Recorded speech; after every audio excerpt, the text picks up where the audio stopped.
Those of you who subscribe to this channel will be well aware that in recent weeks, I've done videos looking at the 7 most emotionally one-sided football rivalries, and also 7 derbies, where one team is very much in the shadow of their neighbours.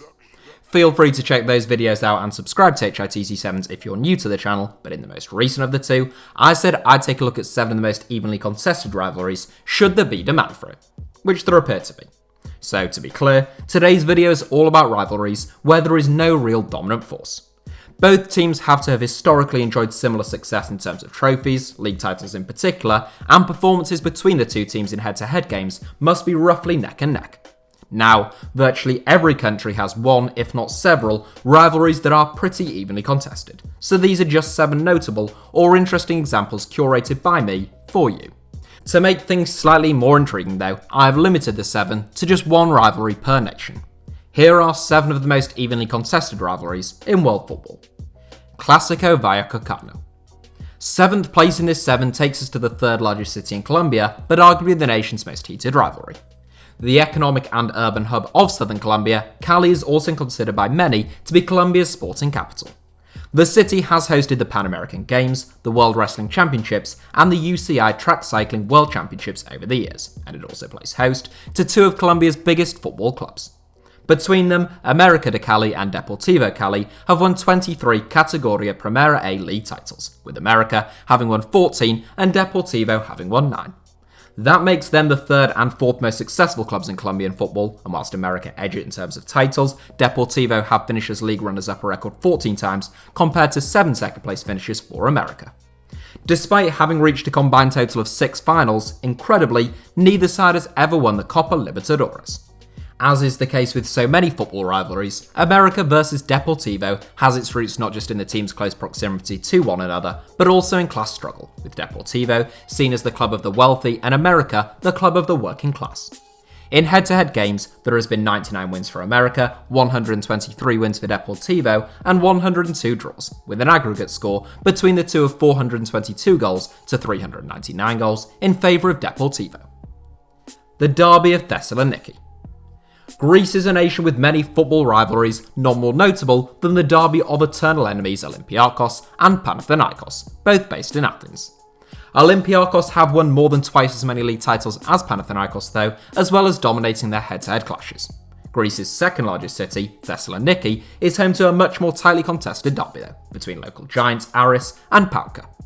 Whilst the big 3 in Athens have long ruled the roost, Aris and Pauka have consistently jostled to be the nation's biggest club outside of the capital. So far, both teams have won 3 league titles, although Pauka's success has been much more recent than Aris's, and Pauka have also dominated in terms of cup competitions, having won the Greek Cup 7 times, whilst Aris have only won it once. In head-to-head games, Pauka come out narrowly on top once again, with 51 wins to their name, compared to 37 for Aris, whilst 48 games have ended in draws. The rivalry between Pauka and Aris is another representative of class struggle, with Aris considered the club of the upper class and Pauka historically the club of working class Greek refugees. Nord Derby. Germany is a nation with a rich footballing culture and possibly more rivalries than any other nation on earth. The best known internationally is perhaps Der Klassiker between Bayern Munich and Borussia Dortmund, but Bayern are so dominant in the German game that all their rivalries are really rather one-sided. The Nord Derby, which I know translates to North Derby because of my exceptional grasp of the German language, is a far more evenly split rivalry between Hamburg and Werder Bremen. Both founded before the turn of the century, Hamburg and Werder Bremen are the 2 largest and most successful clubs in the north of Germany. Werder have won 4 Bundesliga titles and 15 trophies in total. Meanwhile, Hamburg have won 3 Bundesliga titles and 13 trophies in total, making the duo the joint 3rd and joint 4th most successful clubs in the land. Hamburg and Werder Bremen's rivalry is primarily competitive and regional one, and it was intensified in the spring of 2009 when the 2 teams played each other 4 times in just 3 weeks. During that time, Werder beat Hamburg in the semi-finals of both the UEFA Cup and the DFB Pokal, sending Hamburg into a decade-long decline which culminated in their first relegation in 2018. Overall, in head-to-head meetings between the two, Hamburg have reigned victorious 53 times, Werder Bremen 58 times, and 43 ties have ended all square. The TYNE-WEAR derby.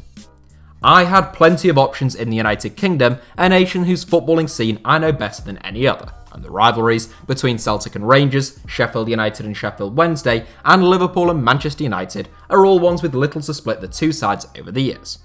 The tightness of the rivalry between Sunderland and Newcastle United in the northeast of England is quite something though, and for that reason, it sneaks in at 4th. Just 12 miles separates the cities of Sunderland and Newcastle, and both cities are enormously passionate about their football.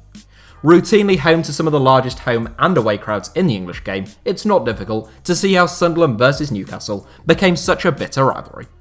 In terms of league titles, Sunderland have the edge, having won 6 league titles compared to Newcastle's 4, but in terms of all silverware, Newcastle come out on top with 14 to Sunderland's 10. Head-to-head meetings is where this one gets really interesting though, with the two clubs having first met way back in 1888. In the 132 years since, the two clubs have met one another on 156 occasions, yet there is nothing to split the two.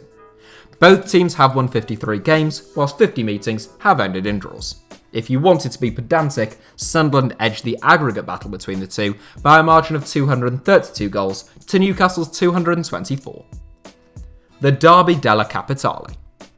Italy is home to many a tightly contested derby, not least the Derby della Madonnina between AC Milan and Inter Milan, which could just as easily have featured in this 7. Ultimately, the most heated and bitter rivalry within the Italian game is the Derby della Capitale though, and it's the Capitale, or capital, of Rome that we head to in 3rd place. There are 2 major clubs based in the Italian capital, Roma and Lazio. The Derby della Capitale has its roots in fascist Italy during the 1920s, when Benito Mussolini and his henchmen unified a string of Rome-based clubs to create Roma in 1927, in the hope of having a team from the capital that could challenge the dominance of Italy's northern clubs. Lazio were the only club in Rome to resist the merger, and thus a rivalry almost out of necessity was born. Despite their origins, it's actually Lazio who are now more closely associated with fascism, with the minority of their supporters having produced some pretty shameful banners, stickers and letters over the years. The battle between Lazio and Roma is really a battle to be Rome's biggest club, and to be the team seen to be the most competitive with Italy's traditionally dominant northern elite. Neither team has really been able to establish any kind of dominance, with Roma winning 3 Serie A titles to Lazio's 2, but Lazio having won 16 trophies in total to Roma's 50. In official head-to-head clashes, Roma have won 65 times, Lazio 46 times, and 63 games have ended in draws. Superclásico. Back to South America for the first time since 7th place, and back to a clash of class. Argentina's Superclásico between River Plate and Boca Juniors is quite possibly the greatest football rivalry on earth, containing all the ingredients required to create a concoction of passion, hatred, and moments of sheer theatre.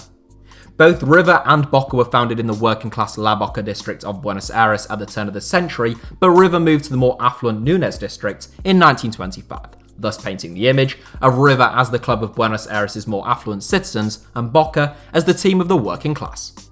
Since the first Argentine Primera Division championship in 1891, Boca and River have dominated both Buenos Aires and Argentina's footballing landscape. Polling suggests as many as 70% of all Argentinian football fans support either River Plate or Boca Juniors, making them by far the biggest teams in the land. In terms of league titles, it's virtually neck and neck, River having won 36 titles, whilst Boca have won 34. Whilst River have won 2 more league titles than Boca, Boca have won 2 more Copa Libertadores titles than River, with 6 titles to River's 4. However, River did win the most significant Libertadores for both teams when they met for the first and only time in a rather eventful 2018 Libertadores final that almost never happened. In head-to-head meetings, there's little to split the two again, with Boca having won 89 games, River having won 83 games, and 78 meetings ending in draws. El Clásico. Last, but most certainly not least, we come to a football rivalry that has arguably seen more talent than any other over the years. Barcelona and Real Madrid are the 2 biggest clubs in Spain, and it could be argued the 2 biggest on earth. Their support at home and abroad is enormous, and this is another matchup with multiple facets that make it such a heated contest. Barcelona and Madrid are Spain's 2 largest cities, Barcelona and Real Madrid are Spain's 2 largest clubs, and the clubs are generally considered to represent 2 opposing political positions. Real Madrid, viewed as the club of Spanish nationalism, and Barcelona's roots being ingrained in Catalan pride and nationalism. When you look at the numbers between these 2, in addition to how intense the rivalry is, it rapidly becomes clear that I couldn't have included any other rivalry in top spot. Barcelona are officially the most successful club in Spain, having won 94 trophies in total, whilst Real Madrid have won 91. When you look at the two biggest trophies though, the picture looks a little different. Real Madrid have won 33 La Liga titles and 13 European Cups or Champions Leagues. Barcelona have won 26 La Liga titles and 5 European Cups or Champions Leagues. Barcelona's dominance comes primarily in terms of the Copa del Rey, which they have won 30 times, compared to Real Madrid's 19 successes in the competition. The head-to-head record between the two, remarkably, is even closer. In fact, it's impossible to split them. Despite having met a whopping 244 times in official competitive fixtures, no team comes out on top. Barcelona have won 96 games, Real Madrid have won 96 games, and 52 meetings have ended in stalemate. That's quite incredible when you think about it. And all things considered, I'm not sure there is a more evenly matched and closely fought rivalry, certainly at the very highest level, than Real Madrid versus Barcelona. So that's it for today's video. Thank you all for watching, give us a like if you enjoyed the video, and obviously make sure that you're subscribed to HITC Sevens.